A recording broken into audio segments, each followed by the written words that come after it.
جیسا بھی موقع ہوتا ہے ان کی خدمت کرتے ہیں. تو یہ سب اس لیے ہے تاکہ ہمارے اس ملک کا اور ہمارے اس علاقے کا بھائی چارہ قائم رہے.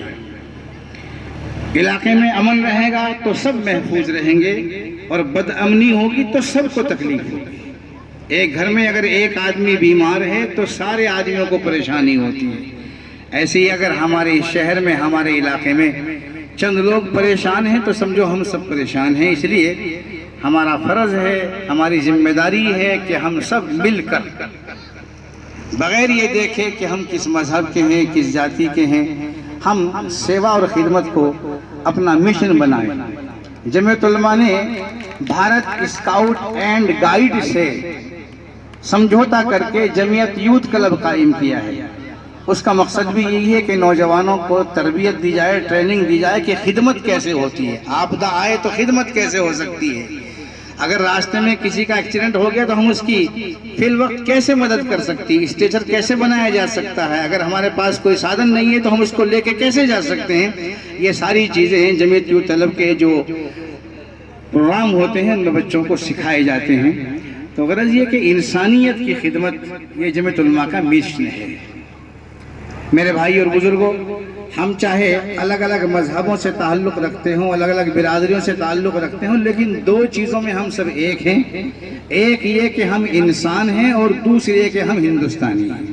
اس میں کوئی تفریق نہیں ہے، اس میں کوئی جدائی نہیں ہے، اس میں کوئی علیحدگی نہیں ہے. ہمارا قرآن، ہمارے رسول صلی اللہ علیہ وسلم کی تعلیمات ہمیں اسی چیز کا حکم دیتی. میں ایک دو باتیں قرآن کی حدیث کی پیش کروں گا اپنے بزرگوں کے سامنے، اپنے بھائیوں کے سامنے، کہ حضور نے فرمایا کہ اپنے ماں باپ کو گالی نہ دو. تو پوچھا گیا اپنے ماں باپ کو گالی کون دیتا؟ آپ نے فرمایا دوسرے کے ماں باپ کو گالی نہ دو. جب تم دوسروں کے ماں باپ کو گالی دو گے وہ تمہارے ماں باپ کو گالی دیں گے. قرآن میں ہے کہ جو لوگ اپنے معبودوں کو پوجتے ہیں ان کو برا نہ کہو.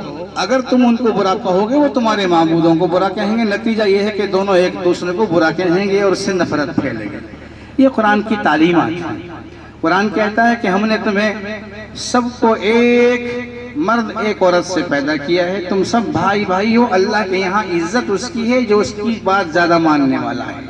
کسی سفید رنگ کی وجہ سے، کسی ملک کا ناگرک ہونے کی وجہ سے اس کے یہاں کسی کو زیادہ عزت نہیں ملتی.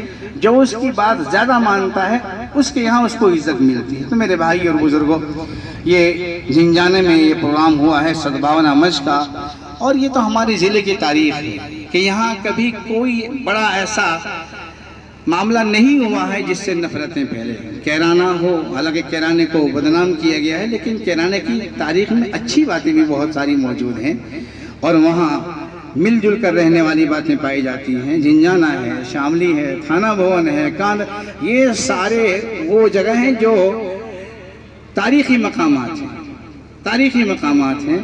تو میرے بھائی اور بزرگوں، ہماری کوشش یہ ہے کہ جس طریقے سے اب تک ہمارے اس ضلع میں اور ہمارے اس صوبے میں اور ہمارے ملک میں بھائی چارہ رہا ہے، وہ بھائی چارہ قائم رہنا چاہیے.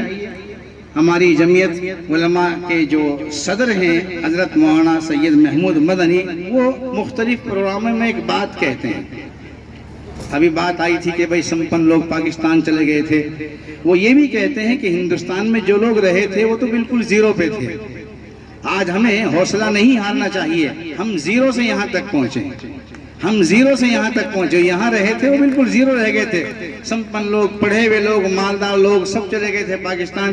یہاں تو ہم جیسے کمزور لوگ رہ گئے تھے، لیکن ہم نے ترقی کی اور اپنے آپ کو یہاں تک پہنچایا ہے. تو یہ ہمارا حوصلہ برقرار رہنا چاہیے. ہمیں کبھی احساس کمتری میں مبتلا نہیں ہونا چاہیے.